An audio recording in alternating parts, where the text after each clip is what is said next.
Today MTD CNC are at the Matsuura open house in Colville.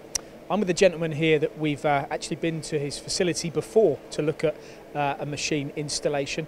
Carlos, what brings you back here to Matsuura today to travel all this way to Colville? The reason why, hello Paul, the reason why we're here today is because AD Engineering just recently purchased another machine from Matsuura. Okay, now the machine in question is this one behind us here. We've got the sold sticker on here. You've already got one though, haven't you? So it's obviously proved to be a real success for you. Tell us about that success. Yes, the machine has been great, although as I always say, it's been a little bumpy road to get it started, but Matsuura took care of that in a very good fashion way, and since then the machine has been making swath. That's what we're going to see from a brand new machine. I do recall when you first purchased the machine, I don't think you even looked at it. I think you took the Matsuura factor into account and you saw the machine maybe on videos and you thought that's the one for me. There's a lot of competition out there for this style of machine, but obviously it won your first order and now it's won your second. What are the main points that make this different from others, do you believe? The machine runs. And although it is true, the first one got purchased blind, basically. This one is purchased blind as well. I didn't see it. It's the first time I actually seen it. And but the machine runs, and it runs unmanned.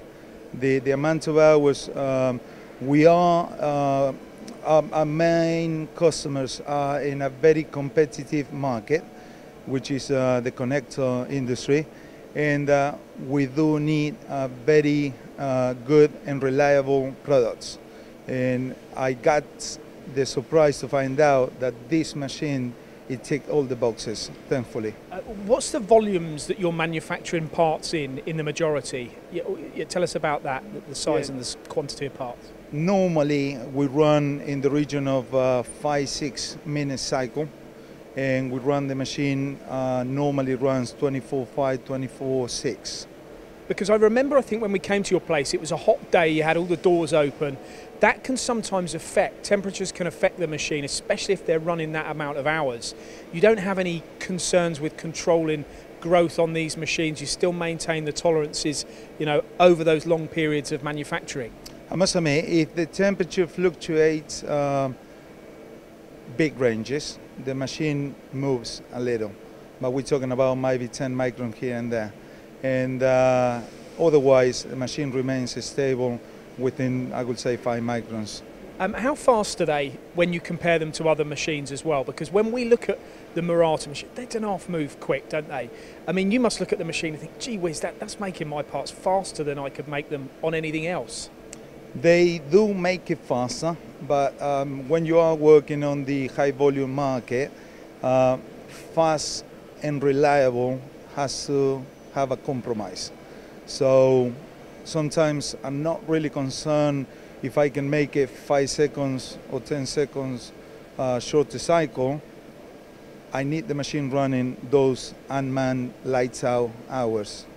And that's what it's doing for you. Now, your company, you've just taken on another unit, because the first question was going to be to you where you're going to put it, but you told me you've just taken on another unit. I remember you were quite tight for space.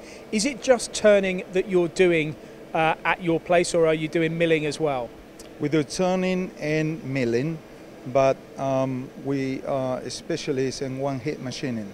Okay, now as a result of the success of this from Matsuura and this machine, do you think one day you'll see one of those machining centres, a blue one, in your place as well? I look forward to it, yes.